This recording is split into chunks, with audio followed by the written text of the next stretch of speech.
2020 жылы жер бетіндегі барша жұртты қатты үрейлендірген, кімнің қашан ойлап тапқаны белгісіз бұрын соңды аты беймәлім болған COVID-19 дерті екені анық.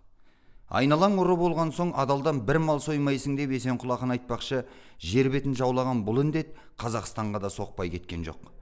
Басқа түссе баспақшыл демекші, бас аман болса басқасы табылар деген ұранмен сол ковид келе жатқанда алақайлап қуанған шенеуніксымақтардың бар бұйрығын бұлжытпай орындадық. Ал олар не істеді? Коронавируспен күрес алды ма? Соған бір шолу жасап көрейік. Бірінші, Қазақстанда төтенше жағдай жарияланғанымен бір күндік нанын табу үшін 10 күндік терін төгетін қарапайым халықты үйіне қамап қойған билік сіркенің сирағындай 42.500 теңгені жөндеп бере алмағаны ақиқат. Екінші, ауруханаларда дәрі-дәрмек аппараттарды былай қойып, қарапайым қорғаныш құралы бетперде маскада таппай қойғаны біздің денсаулық сақтау саласының қаншалықты бейшара екенін анық көрсетті. Үшінші, қаулаған өрттен қашқандай шошынған халыққа бірде-бір билік өкілі ковид жайлы анықтаманы ашып айтқан жоқ. Сұмдығын жасырып, өтірігін өрнектеп айтқан статистиканың өзі де адамды алаңдатпай қоймайды. Пандемия уақытында Қазақстанның кішкентай қалалары мен ауылдарында бір күннің өзінде 20-30 адамнан жерленіп жатты. Ресми мәліметтер бойынша індет басталғалы 111.492 адам ауырып, 1825-і өлім құшты.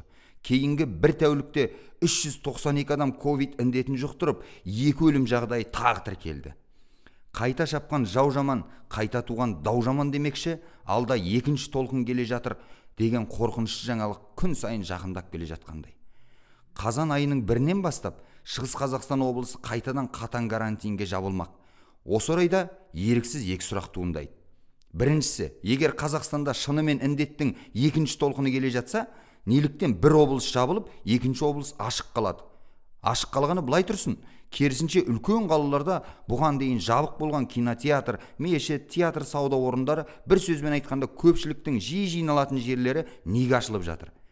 Екіншісі, пандемияның екінші толқынына үкімет қаншалықты дайын екенін әлі де айтпай отыр. Бұның себебі неде? Билік бізге өлмесең өлме қап деп отыр ма? Әлде алда келе жатқан сайлаудың қарсаңында халықты үрейде ұстамақ ойлары бар ма? Ажалдан арашалап, шұпаққа ұшырат деп пандемияның қызған кезінде қалап қойған министріміздің бетперде таққан малазиялық па, әлде индонезиялық па келіншектің суретін көшеге ілгеннен басқаға шамасы келмей отыр ма? Ашуланған төреден ашынған халықтың ызасы әлдеқайда қаттырақ болатын осы жерде ескеру керек сияқты. Бір сөзбен айтқанда, біздің көреген билік ковидтің екінші толқыны келе жатқаны рас болса, осы бастан халыққа нендей көмек беретінін, қалай қорғайтынын ашық айту керек. Денсаулық сақтау министрінің фамилияласы ақын Виктор Цой айтпақшы, жер бетінде барын қанша жарымес, нақты санап ешкім анық білмейді. Құлақпенен көзге сенсек, бірақ та арамызда талайлары жүр дейді. Біз билікте бұл індетке шынымен жаны ауырып, халыққа жанашып отырған адал азаматтардың бар жоғын, олардың қанша екенін шынымен де білмейміз. Бірақ бір тілегіміз, Ақордада ақылды адамдар көбейсе екен дейміз.